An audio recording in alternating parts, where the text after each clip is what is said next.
Video নিয়ে চলে আসলাম। আজকে রান্না করব আমি দই কাতলা। দই কাতলা করতে মাছগুলোকে ধুয়ে টুয়ে পরিষ্কার করে নিয়েছি। এখন হলুদ লবণ মাখিয়ে নেব। প্রথমে একটু লেবু দিয়ে দেব, তারপরে লবণটা দিয়ে দেব, হলুদটা দিয়ে সুন্দর করে মাখিয়ে নেব। সুন্দর করে হলুদটাকে মাখিয়ে নিয়েছি।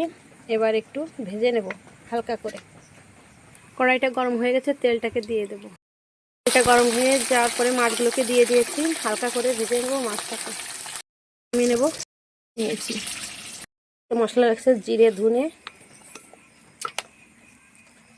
শুকনো লঙ্কা, কাঁচা লঙ্কা, টমেটো, আদা, রসুন, পেঁয়াজ, কাজু বাদাম, টক দই, চার মগজ। এগুলোকে সুন্দর করে বেটে নেব মিক্সারে। হয়ে গেছে। এবার ফোড়নে দিয়ে দিচ্ছি শুকনো লঙ্কা, গরম মশলা, জিরে। প্রথমে দিয়ে দিচ্ছি টমেটো বাটা, পেঁয়াজ বাটা, রসুন বাটা। এটা একটু কষিয়ে নিয়ে বাকি সব মশলাগুলো দিয়ে দেবো। এবার বাকি পেস্টটাকেও দিয়ে দিচ্ছি।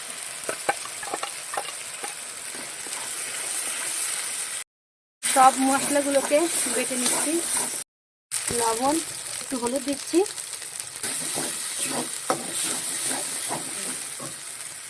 মশলাটাকে সুন্দর কষিয়ে নিয়েছি, তেলটা ছেড়ে দিয়েছে। এবার টক দইটা দিয়ে দেবো। দইটাকে সুন্দর করে ফেটে নিয়েছি, এবার দিয়ে দেবো।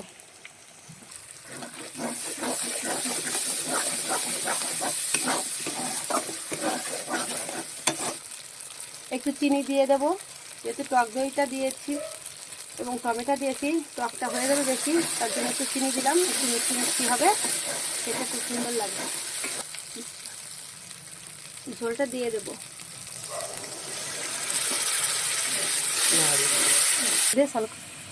মাছগুলোকে দিয়ে দেবো। ঝোলটা জাল হয়ে আছে, মাছগুলোকে দিয়ে দিলাম।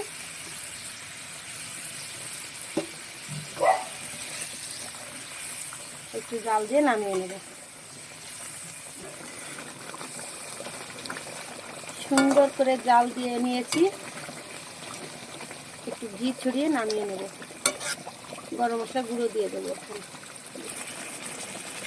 গরম মশলা গুঁড়োটা দিয়ে দেবো। হয়ে গেছে। এবার ঘিটা দিয়ে নামিয়ে নেব। ঘিটা দিয়ে দেবো।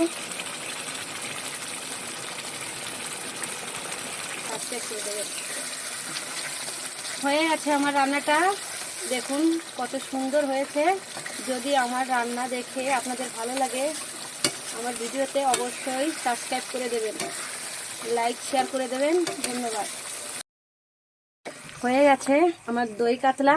এখন নামিয়ে নেব। বন্ধুরা, কত সুন্দর হয়েছে দই কাতলাটা। অবশ্যই যদি ভালো লাগে সাবস্ক্রাইব করে দেবেন।